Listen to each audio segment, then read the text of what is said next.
नमस्कार दोस्तों, आशीष here. Power system के एसएससी में पूछे हुए क्वेश्चन के रिवीजन क्लास में स्वागत है। इसके पहले पार्ट 1 और पार्ट 2 का वीडियो हम बना चुके हैं, अपलोड कर चुके हैं। अगर आप नहीं देखे हैं तो आप उस पर जाके देख लेंगे। और नेक्स्ट पार्ट 3 है और इसमें हम टॉपिक डिस्कस करेंगे जो economic power generation, load dispatch, fault analysis.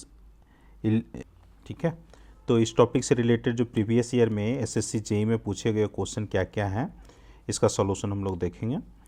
और चलिए हम लोग स्टार्ट करते हैं। अपना फर्स्ट क्वेश्चन 78 नंबर है। इसके पहले के सारे क्वेश्चन मैं प्रीवियस वीडियो में डाल चुका हूँ, आप नहीं देखे हैं तो आप जाके देख लेंगे। ठीक है, चलिए क्वेश्चन देखते हैं। नेक्स्ट लाइक क्या है, विच of the following process essentially needs direct current. ठीक है, अभी पूछ रहा है कि किस में डायरेक्ट करंट का यूज होता है। ठीक है, ऑप्शन क्या है, welding, heating, refrigerator, electroplating. Direct current मतलब डीसी करंट के। ठीक है, तो वेल्डिंग में तो हम लोग एसी यूज करते हैं, हीटिंग में भी जो होता है रेजिस्टेंस हीटिंग और ये होता है, इसमें भी एसी यूज करते हैं। रेफ्रिजरेटर में आपको सबको पता ही है कि रेफ्रिजरेटर हम लोग एसी पे यूज करते हैं। इलेक्ट्रोप्लेटिंग क्या होता है कि जब हम लोग जैसे गोल्ड की प्लेटिंग या किसी और की जिंक की प्लेटिंग करते हैं तो एक एनोड बनाते हैं, कैथोड बनाते हैं, एक पे प्लस डालते हैं, एक पे माइनस डालते हैं। तो इलेक्ट्रोप्लेटिंग में हम लोग डायरेक्ट करंट यूज करते हैं। चलिए इसका आंसर डी हो गया। अब नेक्स्ट क्वेश्चन देखते हैं। ठीक है, चलिए नेक्स्ट क्वेश्चन में देखिए, the power factor of a spot welding machine is expected to be around. देखिए स्पॉट वेल्डिंग में जो हम लोग यूज करते हैं ना, नॉर्मली वेल्डिंग में हाईली लैगिंग लोड होता है। ठीक है, लैगिंग लोड होता है। और वेल्डिंग का मैं प्रीवियस क्वेश्चन में भी मैं डिस्कस बता चुका हूँ कि वेल्डिंग जो वोल्टेज जो यूज होता है 17 वोल्ट से 45 वोल्ट यूज होता है। ठीक है, लैगिंग। और करंट का जो यूज होता है वो 50 एम्पियर से 550 एम्पियर के अराउंड होता है। ठीक है, तो हम लोग जो पावर फैक्टर जो होता है भाई हाईली लैगिंग होता है। तो हमारा जो ऑप्शन हो जाएगा, सॉरी,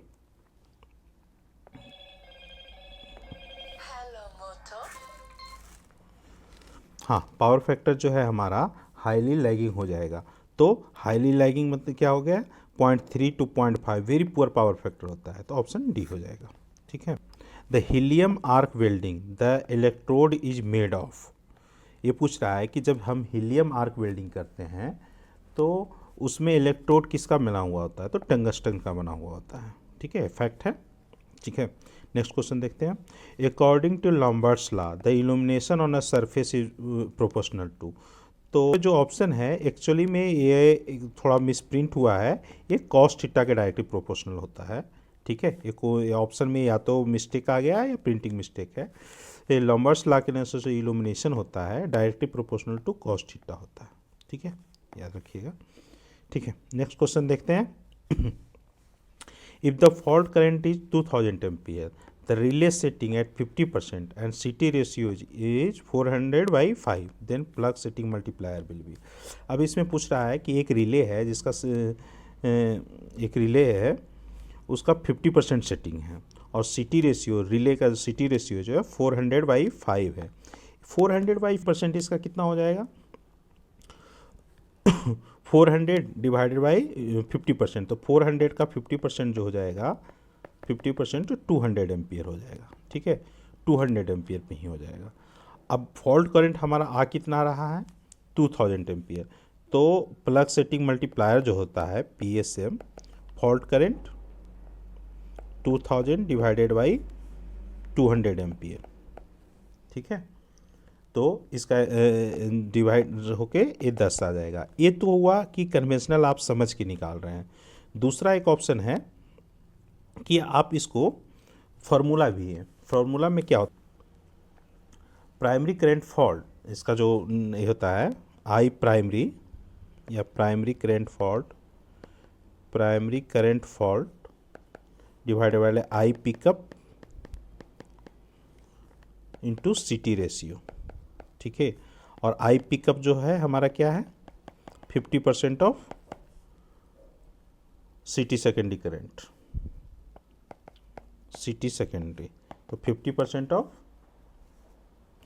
50 इंटू 50% है ना, तो 50% ऑफ 5 एम्पियर, तो ये हो जाएगा 2.5।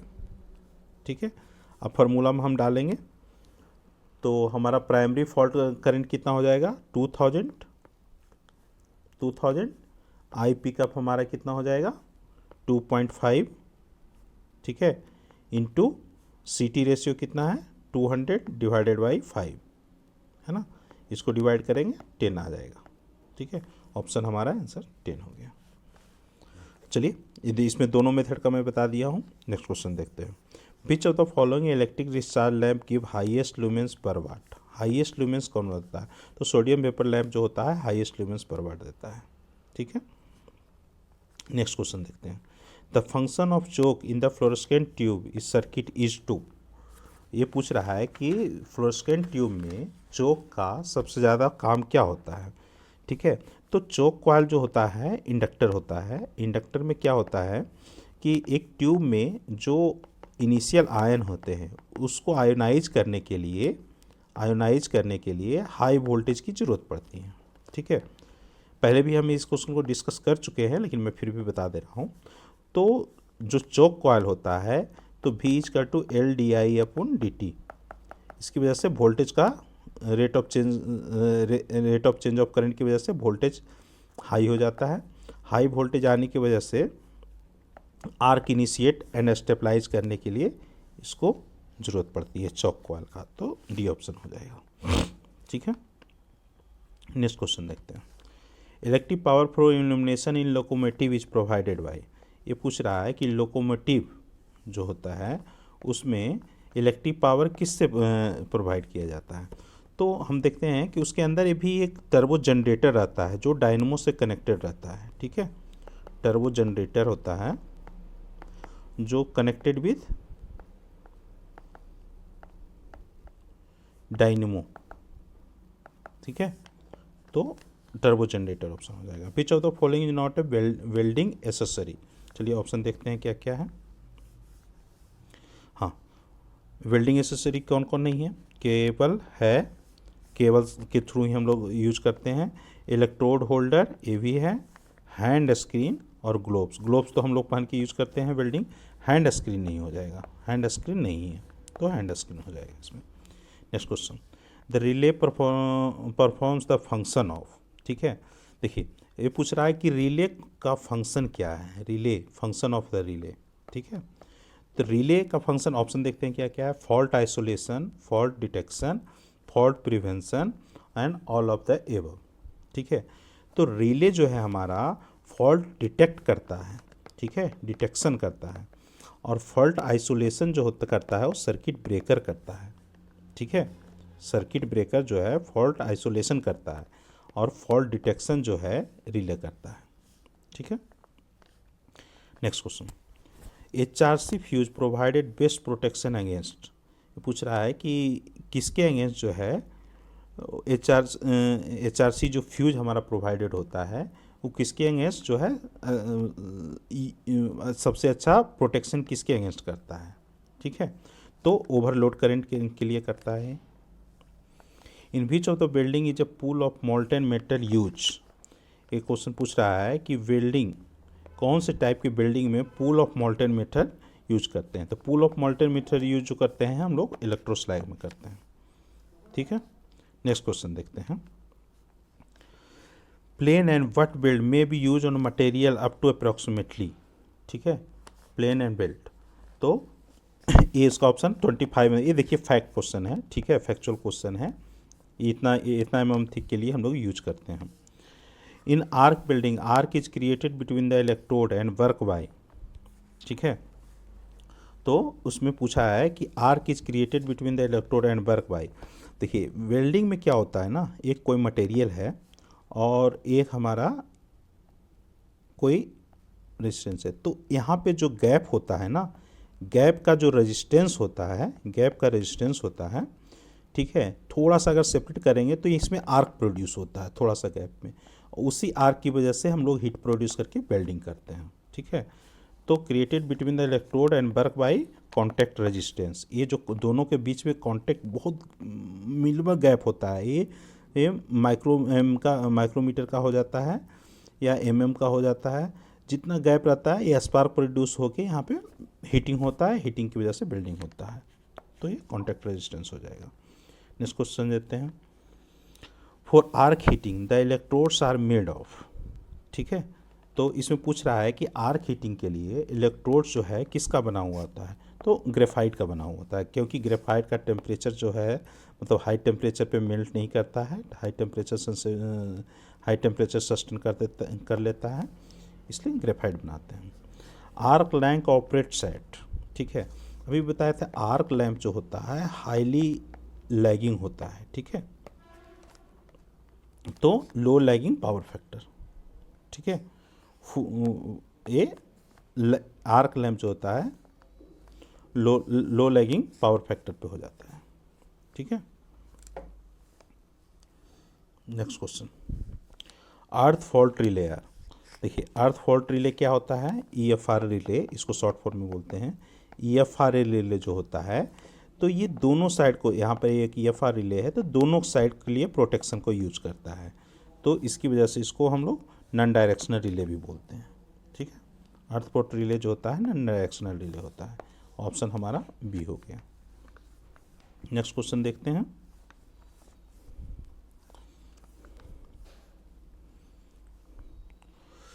The rating of fuse is express in terms of, ठीक है। देखिए फ्यूज का रेटिंग जो है हम लोग हमेशा एम्पियर में डालते हैं, क्योंकि I² R लॉस से हीटिंग से होता है, लेकिन ब्रेकर का रेटिंग जो होता है, ये जो है ब्रेकर का रेटिंग हम लोग KVA में डालते हैं, ठीक है, ये ध्यान रखिएगा। ब्रेकर का रेटिंग KVA से, लेकिन फ्यूज के लिए ये एम्पियर यूज करते हैं, ठीक है। Next question, by burden of relay we mean, burden of relay, relay का बर्डन जो होता है, रिले का बर्डन जो हम लोग देखते हैं तो वोल्ट एम्पियर में मेजर करते हैं उसको, ठीक है। Volt ampere rating of the relay, current rating voltage नहीं, वोल्ट एम्पियर में करते हैं, ठीक है। Reactance relay are the employed for the phase fault in, reactance relay, अभी एक मतलब मैं शॉर्ट ट्रिक भी बताया था कि SML RIM, ठीक है। शॉर्ट में रिएक्टेंस रिले, मीडियम में इंडक्टेंस रिले, लॉन्ग में माहो रिले यूज करते हैं। यहाँ आपको क्या पूछा है, रिएक्टेंस रिले या employed for the phase fault इन। देखिए ये क्वेश्चन बार बार पूछ रहा है, मैं इसके पहले भी बता चुका हूँ कि कौन से लाइन में कौन सा रिले यूज होता है, ठीक है। अभी पूछ रहा है रिएक्टेंस रिले, रिएक्टेंस रिले किस में, शॉर्ट लाइन में यूज होता है, ठीक है। तो रिएक्टेंस लाइन हमारा शॉर्ट लाइन, C ऑप्शन हो जाएगा, है ना। अब नेक्स्ट क्वेश्चन देखते हैं। In air blast circuit breaker is usually implied for, ठीक है, in air blast circuit breaker is usually implied for.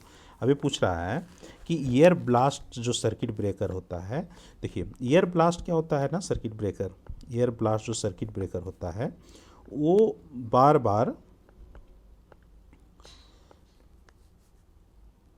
इसका यूज जो है बार बार रिपीटेड किया जाता है। नॉर्मली किस में किया जाता है, ट्रैक्शन, रेलवे, ठीक है, उसके बाद फर्नेंस, ठीक है। मोस्टली जो रेंज होता है इसका वो 132 kV से 400 kV तक के लिए होता है यूज, ठीक है। तो ये रिपीटेड यूज होता है, ठीक है, तो रिपीटेड ड्यूटी में के लिए होता है। इंटरमिटेंट मतलब होता है कि कभी कभी वन टाइम के लिए, शॉर्ट ड्यूटी के लिए नहीं होता है, इंस्टेंटेनियस भी नहीं होता है, रिपीटेड मतलब बार बार ये ओपन होगा, वैक्यूम में ओपन होगा, क्लोज होगा, ओपन होगा, क्लोज होगा, open close, open close, open close होते रहता है। तो रिपीटेड वर्क के लिए हम लोग air blast circuit breaker use करते हैं। हाँ, SF6 गैस भी, बहुत सारे SF6 गैस के भी ब्रेकर हैं जो हम लोग रिपीटेड वर्क के लिए यूज करते हैं, ठीक है। नेक्स्ट क्वेश्चन देखते हैं। The connected load of a consumer is 2 kilowatt and his maximum demand is 1.5 kilowatt, the demand factor of the consumer. देखिए डिमांड फैक्टर क्या होता है, पहले भी हम फार्मूला बताए थे, ठीक है। तो वो डिमांड फैक्टर जो होता है maximum demand upon connected load, ठीक है। पहले भी बताए थे कि ये डिमांड फैक्टर हमेशा 1 होता है। प्रीवियस क्वेश्चन में भी हम लोग इसका जिक्र कर चुके हैं और हम बता चुके हैं। तो मैक्सिमम डिमांड जो है हमारा कितना है, मैक्सिमम डिमांड, तो कनेक्टर लोड को maximum demand is 1.5 kilowatt divided by 2 kilowatt, यहाँ से आ जाएगा 0.75। आंसर हमारा ए हो जाएगा। ठीक है, next question, the power factor will be leading in case of. ठीक है, तो देखिए रेजिस्टेंस हीटिंग में भी आर एंड एल होता है, दोनों होता है, तो ये लैगिंग होता है। इंडक्शन हीटिंग में तो फुल्ली एल लीड करता है। ठीक है, फुल्ली लीड करता है। डाइलेक्ट्रिक हीटिंग जो होता है, डाइलेक्ट्रिक हीटिंग कैपेसिटिव होता है। ठीक है, तो ये लीडिंग हो जाता है dielectric heating. In arc welding, arc is created between the electrode and work by. ठीक है, इसमें पूछ रहा है कि arc is created between the electrode and work bye. तो अभी बताए थे कि आर्क जो हम लोग प्रोड्यूस करते हैं यहाँ पे, तो ये जो स्पेस होता है, ये स्पेस का रेजिस्टेंस जो होता है उसकी वजह से थोड़ा सा गैप होने की वजह से एक पोटेंशियल भी डेवलप करता है। इस भी की वजह से हमारा स्पार्क प्रोड्यूस होता है। ठीक है, स्पार्क प्रोड्यूस होता है, तो ये कॉन्टैक्ट रेजिस्टेंस की वजह से होता है। ठीक है, नेक्स्ट क्वेश्चन देखते हैं। विच of the following is of high importance in case of induction heating. ठीक है, इंडक्शन हीटिंग जो होता है, इंडक्शन पूछ रहा है, एक वर्ड देखिएगा इंडक्शन। तो इंडक्शन हीटिंग जो होता है फ्लक्स पे होता है। ठीक है, तो फ्लक्स जो होता है इंडक्शन हीटिंग, वो ईडे करंट जो हमारा लॉस होता है, एक मैग्नेटिक में हम लोग ये भी पढ़े हैं कि ये जो होता है, तो ये जो फ्लक्स जो बार बार रिपीट होता है तो ईडे करंट लॉस होता है। तो इसी ईडे करंट लॉस जो होता है directly proportional to frequency square हो जाता है। ठीक है, तो उसकी वजह से हमारा इंडक्शन हीटिंग होता है। ठीक है, directly proportional to frequency square भी इसको कर सकते हैं, तो फ्रीक्वेंसी पे डिपेंडेंट करता है। ठीक है, नेक्स्ट क्वेश्चन देखते हैं। The making current of 3 phase breaker. ठीक है, 3 phase breaker while rating 2000 MVA 33 kV will be. तो देखिए सिंपल क्वेश्चन है, फार्मूला है I making is equal to 2.55 into I breaking, है ना। तो इसमें फार्मूला में पुट के I making 2.55 into I breaking का वैल्यू हम निकालना शुरू करेंगे, तो 2000 MVA डिवाइडेड बाई 33 kV। और एक चीज़ है कि जब भी शॉर्ट ये होता है ना मेकिंग है, जब भी फॉल्ट होता है, फॉल्ट की वजह से √3 टाइम्स वोल्टेज बूस्ट कर जाता है। आप थ्योरी में पढ़े होंगे, हम लोग कितनी बार क्लास में हम लोग बताए हैं, तो √3 आ जाएगा। इसको कैलकुलेट करेंगे तो 89.2 किलो एम्प्स आ जाएगा। ठीक है, ऑप्शन हमारा 89 के डी एम्प्स हो जाएगा। The resistance building process requires है। ठीक है, रेजिस्टेंस बिल्डिंग में हम लोग क्या ज़रूरत होता है। ठीक है, तो high value of AC current at low voltage. ठीक है, हम बताए हैं कि रेजिस्टेंस बिल्डिंग में जो है, बिल्डिंग में नॉर्मली वोल्टेज जो होता है 17 वोल्ट से 45 वोल्ट होता है। ठीक है, तो लो वोल्टेज हो जाएगा, और करंट का वैल्यू जो होता है अप टू 550 एम्प्स हो जाता है। ठीक है, ऑप्शन ए हो जाएगा। नेक्स्ट क्वेश्चन देखिए, a 3 phase power transformer is provided in star delta connection in order to protect against the faulty connection in the current transformer should be in. ठीक है, देखिए जब भी होता है कि ट्रांसफार्मर हमारा और सीटी, ठीक है, तो अगर ये स्टार डेल्टा है तो सीटी को जो है हमेशा उल्टा में कनेक्ट करेंगे। ठीक है, स्टार डेल्टा है तो डेल्टा और स्टार में कनेक्ट करेंगे। ठीक है, अगर ये डेल्टा और स्टार है तो ये स्टार और डेल्टा में कनेक्ट करेंगे। जब जो भी होता है सीटी का कनेक्शन जो होता है ट्रांसफार्मर के बाइंडिंग के रिवर्स होता है। तो हमारा क्वेश्चन क्या है, transformer provide star delta connection. ठीक है, स्टार डेल्टा है तो नेक्स्ट में जो जाएंगे डेल्टा स्टार, बी ऑप्शन हो जाएगा। तो ठीक है, the ratio of puncture voltage to the flash over voltage in insulator is. ठीक है, तो पंक्चर वोल्टेज क्या होता है? पंक्चर वोल्टेज वो वोल्टेज होता है जिस पे इंसुलेटर पंचर कर जाता है, पंचर होता है। और फ्लैश ओवर वोल्टेज क्या होता है कि जिस पे आर्क प्रोड्यूस होता है, आर्क प्रोड्यूस होता है। तो सिंपल सी बात है, जब आर्क प्रोड्यूस होगा तब फिर पंचर होगा, ठीक है। तो आर्क वोल्टेज कम होता है, लो होता है, ठीक है, फ्लैश ओवर वोल्टेज, और पंचर वोल्टेज हाई होता है, ठीक है। तो अब रेशियो क्या पूछ रहा है? भी पंचर डिवाइडेड बाय भी फ्लैश ओवर, तो ये ग्रेटर देन 1 हो जाएगा। जब ये वैल्यू हमारा ज़्यादा है, ये वैल्यू कम है, तो ग्रेटर देन 1 हो जाएगा। Option D. नेक्स्ट क्वेश्चन देखिए, dielectric heating is also called, ठीक है। डाइलेक्ट्रिक हीटिंग जो होता है,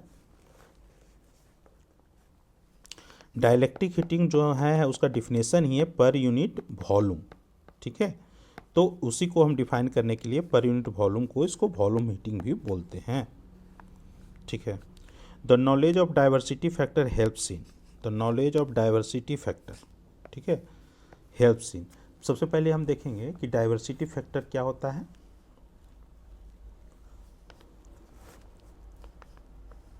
डाइवर्सिटी फैक्टर को हम ऐसे डिफाइन करेंगे, देखिए यहाँ पे जगह नहीं है। डाइवर्सिटी फैक्टर जो होता है कि sum of individual maximum demand divided by maximum demand of the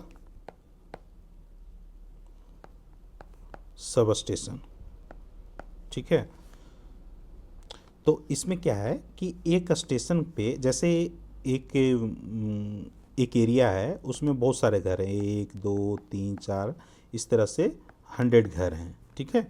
और 100 घर का इंडिविजुअल जो है डिमांड है कि 1 मेगावाट, 1 मेगावाट, 2 मेगावाट, 3 मेगावाट, इस तरह की टोटल 80 मेगावाट है, ठीक है, मान लीजिए, ठीक है। ये इंडिविजुअल हो गया।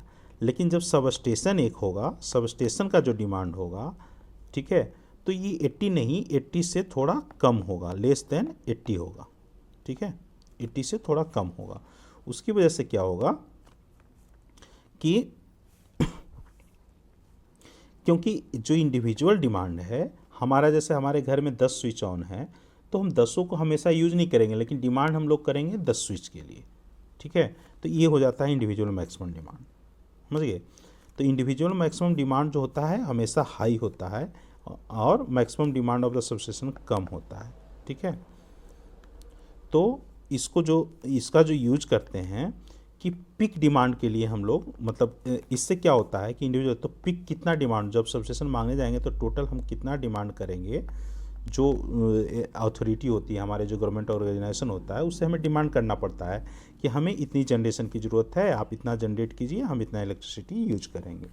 तो हमारा पिक डिमांड को मीट करने के लिए, ठीक है, वो डाइवर्सिटी फैक्टर हम लोग यूज करते हैं, ठीक है। समझ में आ गया होगा डाइवर्सिटी फैक्टर क्या है। ऑप्शन हमारा डी, पिक डिमांड है। The tariff most suitable for large industrial consumer is, ठीक है। अब देखिए, the tariff most large industrial consumer के लिए क्या होता है कि लार्ज इंडस्ट्रियल कंज्यूमर क्या होता है कि इंडस्ट्रियल कंज्यूमर नॉर्मली क्या होते हैं कि हाई लोड होता है, उनका हाई लोड होता है, ठीक है।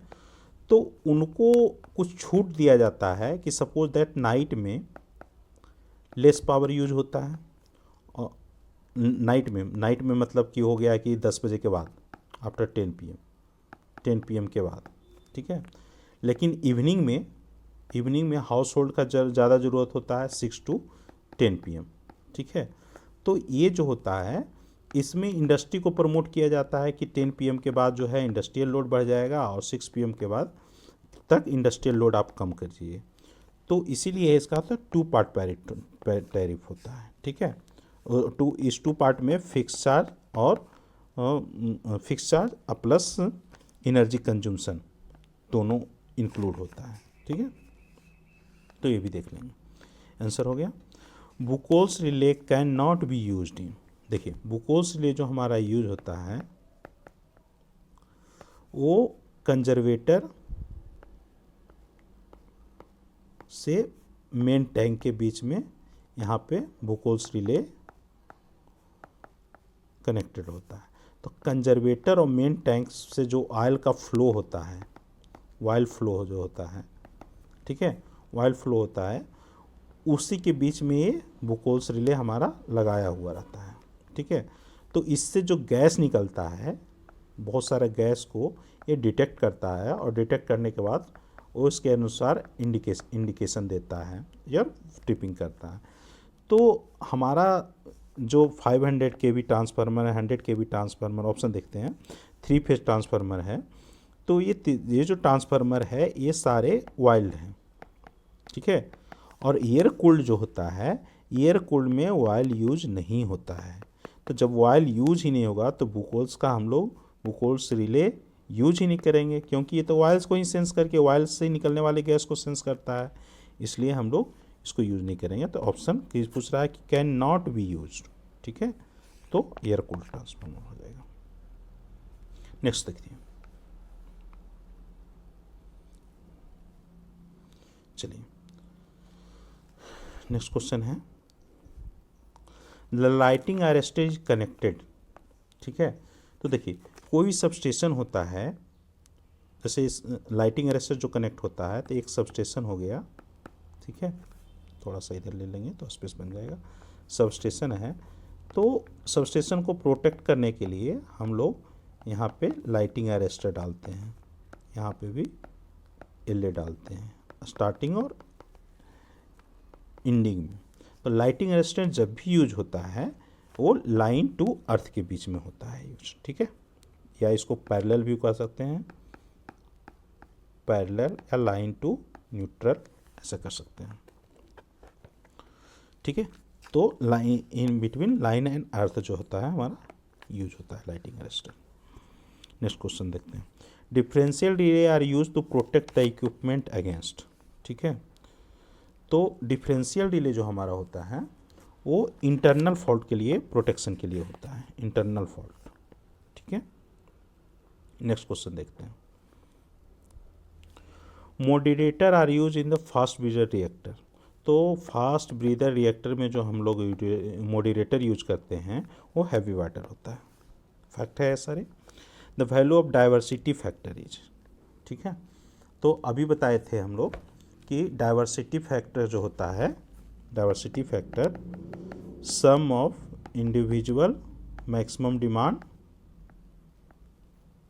Divide maximum demand of the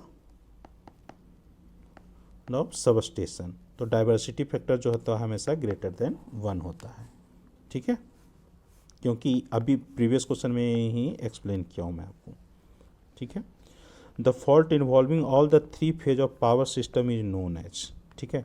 देखिए स्टार्टिंग में क्वेश्चन में मैं पार्ट 2 में, हाँ शायद पार्ट 2 में मैं ये डिस्कशन किया हूँ कि साइमेट्रिकल फॉल्ट कौन कौन से हैं और अनसाइमेट्रिकल फॉल्ट कौन कौन से हैं, ठीक है। अनसाइमेट्रिकल फॉल्ट में आपका जो हो जाता है SLG, DLG, इसी को बोलते हैं LLG, ठीक है, और LL, ठीक है। ये जो होता है अनसिमेट्रिकल फॉल्ट होता है। सिमेट्रिकल फॉल्ट जो होता है LLL जो होता है वो LLL या LLG जो होता है सिमेट्रिकल फॉल्ट होता है, ठीक है। तो fault involving all the 3 phase of a power system is known as, तो आ गया सिमेट्रिकल फॉल्ट, हमारा ऑप्शन नहीं हो जाएगा। और ये तो SLG हम बता ही चुके हैं, अनबैलेंस फॉल्ट तो बता ही चुके हैं। 2 generator each of capacity 10 MVA and reactance 5% are feeding a common bus bar. A transmission line of reactance 2.5 is connected with the bus bar to transmit power to the consumer end. The contribution of each generator to a 3-phase fault at the consumer is, ठीक है। ये क्या कह रहा है कि इसके लिए मैं थोड़ा सा एक सर्किट डायग्राम बना लेता हूँ तो आपको इजी रहेगा, ठीक है। देखिए बोल रहा है कि एक जनरेटर है, 2 जनरेटर है, ठीक है, इसका रेजिस्टेंस है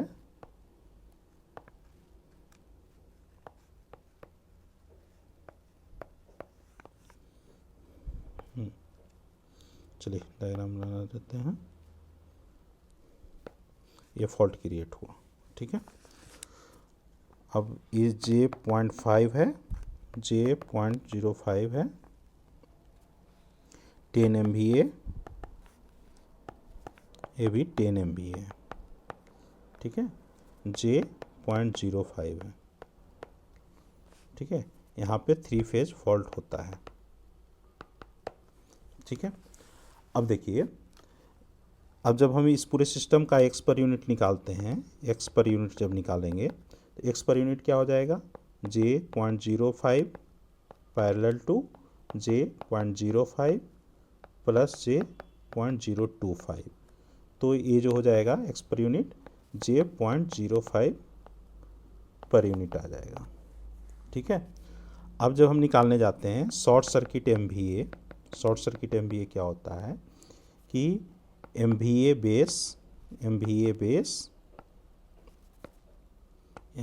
base divided by x per unit, ठीक है। तो MVA बेस हमारा क्या है, 10 MVA है, डिवाइडेड बाई 0.05, तो शॉर्ट सर्किट MVA हमारा कितना निकल के आ जाएगा, 200 MVA आ जाएगा, सॉरी 200 होगा, ठीक है।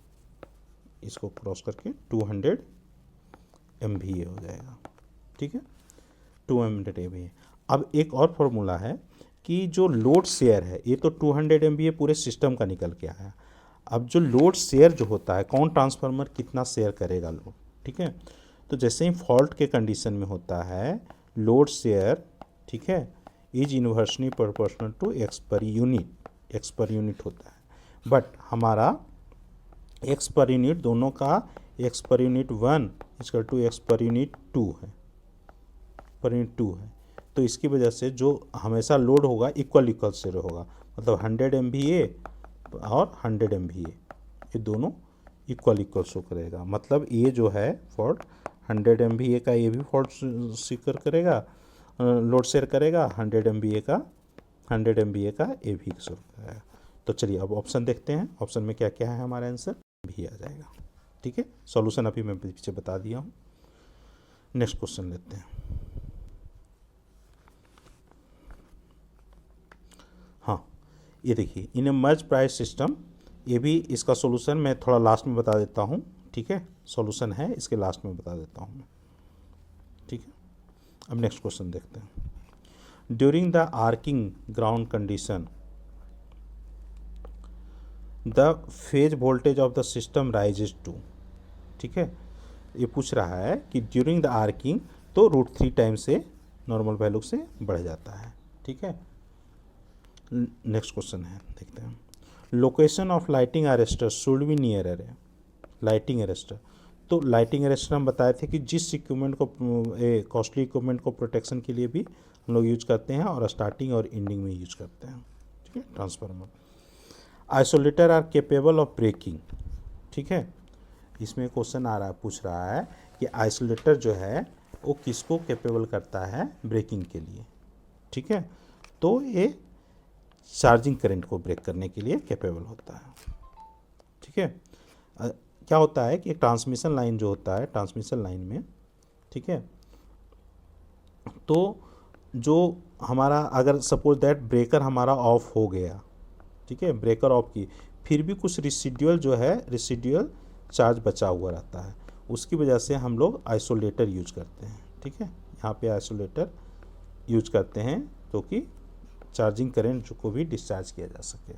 इसलिए ये ग्राउंड वायर के थ्रू डिस्चार्ज होता है, बट पहले हम आइसोलेटर ओपन करते हैं, उसके बाद उसको ग्राउंड करते हैं।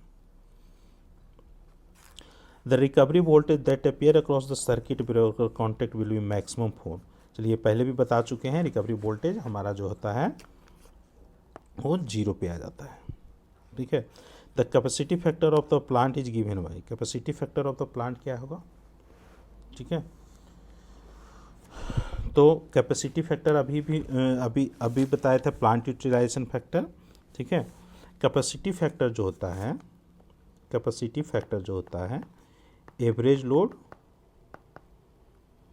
Divided by plant capacity, average load divided by plant capacity, ठीक है, ऑप्शन कौन सा हो जाएगा? C. In power supply system demand factor is define as, ठीक है। तो डिमांड फैक्टर जो हम लोग डिफाइन करते हैं, हाँ, कैपेसिटी फैक्टर जो होता है ये लेस देन 1 होता है हमेशा, ठीक है।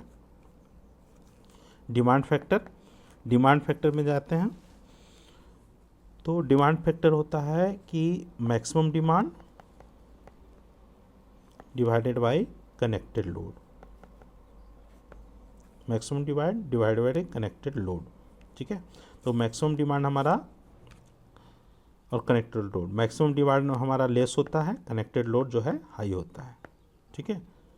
तो हमारा ऑप्शन हो जाएगा डी, ऑप्शन हो जाएगा, ठीक है। 124 नंबर। हाँ, in designing lightning scheme utilisation factor use is defined as, ठीक है। तो यूटिलाइजेशन फैक्टर को डिफाइन किया जाता है total luminous utilise on working plane, total luminous radiate by lamp. यही ऑप्शन करेक्ट हो जाएगा, यही उसका डिफिनेशन ही है, फैक्ट है, उसको आप देख लेंगे, ठीक है। नेक्स्ट देखते हैं, लो हेड प्लांट्स जनरली यूजेज। लो हेड में कौन सा प्लांट हम लोग यूज करते हैं? तो हम लोग जानते हैं लो हेड के लिए कैप्लान, हाई हेड के लिए पेल्टन, एक्सियल के लिए फ्रांसिस, ठीक है। तो कैप्लान हमारा आंसर हो जाएगा। In a system if the base load is the same as the maximum demand the load factor क्या होता है? Load factor is equal to base load by maximum demand. तो बेस लोड और demand same रहेगा तो दोनों का load factor जो है यूनिटी हो जाएगा, 1 हो जाएगा, ठीक है, 1। At times of peak load a power system need, ठीक है। पीक लोड के समय पे लोड जब हाई लोड होता है, लोड जब हाई रहता है तो लोड हाई की वजह से हम लोग रिएक्टिव पावर भी जो होता है इंजेक्ट करते हैं, क्योंकि रिएक्टिव पावर डिमांड बढ़ जाता है तो रिएक्टिव पावर हम लोग इंजेक्ट करते हैं, ठीक है। इंजेक्ट लैगिंग वीआरएस, रिएक्टिव को ही लैगिंग पावर भी बोलते हैं या फिर इंडक्टिव लोड, ठीक है, कैपेसिटिव लोड,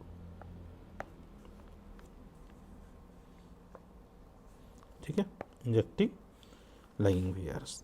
नेक्स्ट क्वेश्चन देखते हैं, an equipment has an impedance 0.9 per unit to a base of 20 MVA 33 kV to be base of 50 MVA 11 kV, तो पर यूनिट इम्पीडेंस भी देखिए, Z per unit new equal to Z per unit old into MVA new divide by MVA old into KVA square old upon KVA square new. देखिए, इसको याद करने के लिए एक तरीका है, ये न्यू है तो ये ओल्ड हो जाएगा, फिर ये न्यू है ये ओल्ड हो जाएगा। अब इसमें वैल्यू डाल देंगे 0.9 इंटू 50/20 इंटू 33/11 का होल स्क्वायर, सोल्व करेंगे आ जाएगा 20.25 पर यूनिट, ठीक है। इस देखिए, ये फार्मूला जो है याद करने के लिए Z per unit new old ऐसा करके याद कर लेंगे, ठीक है। Next question, in AC operated electromechanical conductor the problem of chatting is illuminated by, ठीक है। तो चैटिंग जो है वो इल्यूमिनेट करने के लिए क्या करते हैं, चैटिंग क्यों होता है, ठीक है। तो मैग्नेटिक लाइन जो है हम लोग जो मैग्नेटिक ये जो होता है नॉर्थ पोल और साउथ पोल होता है, ठीक है। तो नॉर्थ पोल और साउथ पोल में जो वेरिएशन होता है उसकी वजह से हमारा शेडिंग, उसकी वजह से चैटिंग साउंड होता है, चैटिंग साउंड होता है। तो कॉपर शेडिंग का बैंड अगर हम यूज करते हैं on pole face of electromagnet, ठीक है, इलेक्ट्रोमैग्नेट का जो नॉर्थ पोल और साउथ पोल होता है उस पर कॉपर शेडिंग का मैग्नेट यूज करते हैं, ठीक है, ताकि फ्लक्स जो है रिलीज ना हो, ठीक है, कॉपर शेडिंग डालते हैं on pole face of electromagnet, ठीक है। In a thyrite lightning arrester the resistance, thyrite lightning arrester, तो देखिए लाइटिंग में क्या होता है, लाइटिंग अरेस्टर जो होता है ये लो वोल्टेज पे हाई रेजिस्टेंस यूज करता है, ठीक है, लो वोल्टेज पे हाई रेजिस्टेंस और हाई वोल्टेज पे लो रेजिस्टेंस यूज करता है।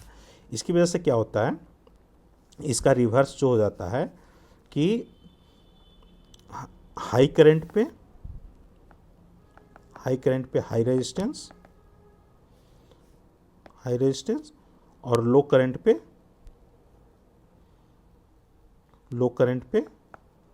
लो रेजिस्टेंस, ठीक है। देखिए और डिटेल से अगर आप जानेंगे तो लाइटिंग अरेस्टर जो होता है, एक कंडक्टर है, यहाँ लाइटिंग अरेस्टर हो गया, एक ग्राउंड हो गया, लाइटिंग अरेस्टर हो गया, ठीक है। जब हमारा नॉर्मल करंट फ्लो कर रहा है, ठीक है, तो क्या होता है कि वोल्टेज जो है नॉर्मल रहता है, ठीक है, लेस रहता है, या उसको कहते हैं। तो उसकी वजह से इसका रेजिस्टेंस जो होता है हाई होता है, और ये करंट इधर फ्लो करके नहीं, ये डायरेक्ट इधर फ्लो करता है। लेकिन जैसे ही थंडर स्ट्राइक होता है, लाइटनिंग स्ट्राइक करता है, उसकी वजह से यहाँ का वोल्टेज हमारा बढ़ गया, वोल्टेज वेरी हाई हो गया। वोल्टेज बहुत हाई होने की वजह से इसका जो मटेरियल होता है, थायराइड का मटेरियल होता है, उसका रेजिस्टेंस जो है रेजिस्टेंस लो हो जाता है। रेजिस्टेंस लो होने की वजह से क्या हो जाता है कि लाइटिंग अरेस्टर का करंट जो है ग्राउंड को थ्रू बढ़ जाता है। अब इधर का रेजिस्टेंस लो हो गया, तो रेजिस्टेंस लो हो गया तो जो करंट हो जाता है वो लाइटिंग के थ्रू ग्राउंड पे चला जाता है, ठीक है। तब हमारा ये वाला पाथ फॉलो हो जाता है। ये इससे क्या होता है कि हमारा जैसे ही लाइटिंग अरेस्टर ट्राई किया, नीचे चलाया, ये ट्रांसमिशन लाइन को, बाकी लाइन को, बाकी इक्विपमेंट जो इधर पड़े हुए हैं उसको सेव कर देता है। तो यही उसका ऑप्शन है, at high at low current and low at high current, ठीक है। 130 का ये ऑप्शन हो जाएगा। चलिए ये पार्ट को हम यहीं पे अभी बंद करते हैं। नेक्स्ट जो क्वेश्चन बचे हुए हैं उसको नेक्स्ट वीडियो में हम लोग देखेंगे, ठीक है। धन्यवाद, थैंक यू। आपको अच्छा लगे तो लाइक एंड सब्सक्राइब कर देंगे, ठीक है। धन्यवाद।